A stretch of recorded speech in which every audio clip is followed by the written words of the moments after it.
Amazon went public 20 years ago this week, May 15th, 1997. I, in those days, was an internet analyst. I remember it very well because it was an incredibly controversial IPO. Lots of people hated it. It's a bookstore. It's way overvalued. It can't make money. Lots of poo-pooing around it.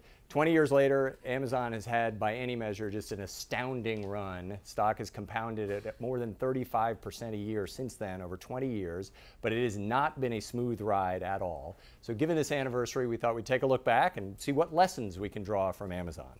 So let's go back to the IPO. When you split adjust, and there were several splits in Amazon stock, the company went public at $1.50 a share. It had, in the prior year, 1996, only generated $16 million of revenue, so it was a tiny company.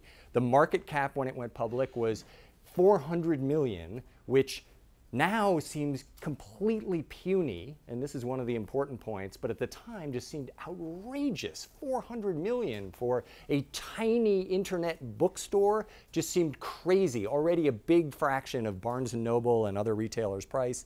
Obviously not profitable, and all the stories harped on that right away, and hasn't been very profitable since then, and was only 2 years old. So what lessons can we draw from this and the amazing performance over the last 20 years? First, to get such huge returns like this, one thing is it helps to start small.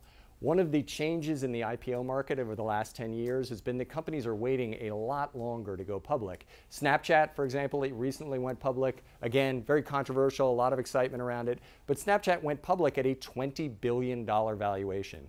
Even if Snapchat becomes the next Amazon, when you are starting at $20 billion, there is much less upside for you as a public market investor than when you are starting at $400 million as an Amazon investor.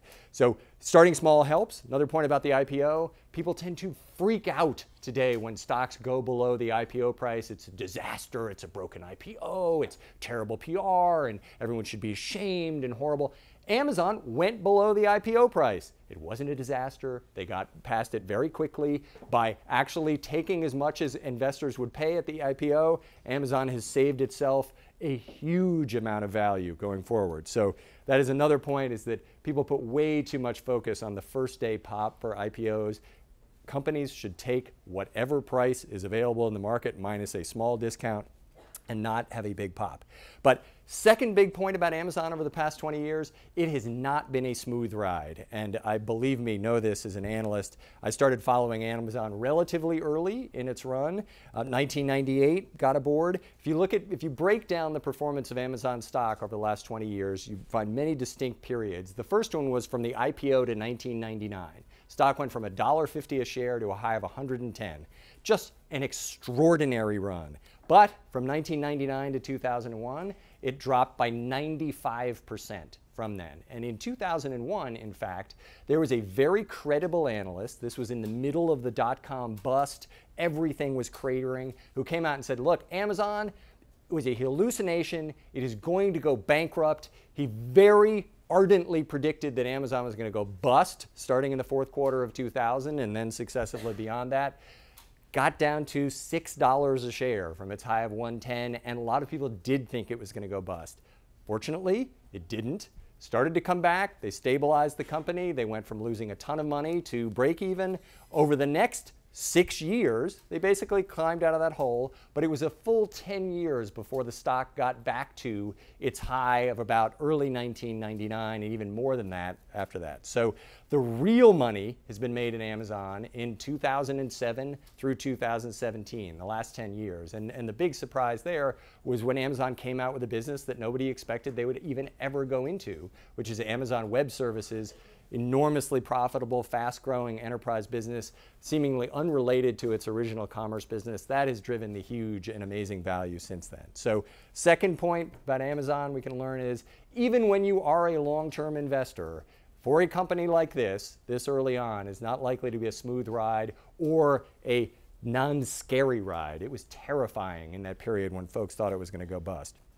And I owned the stock, full disclosure, so I was also concerned it was going to go bust. Third, Amazon from the beginning was addressing a potentially huge market.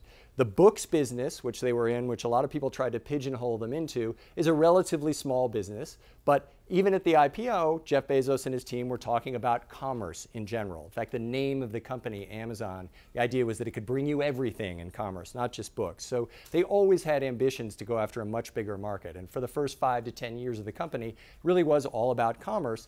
But their success in the commerce business then led them into these other markets like Amazon Web Services. So what can we learn looking back over 20 years of Amazon as a public company? First, if you want to generate the kind of returns that this company has, it helps to start small, much smaller than a lot of the IPOs that are going out today.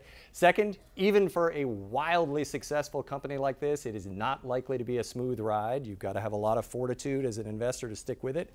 And then three, very much helps to have a team that is going after a very broad, huge market opportunity and just has a great team that is never going to be satisfied with little successes.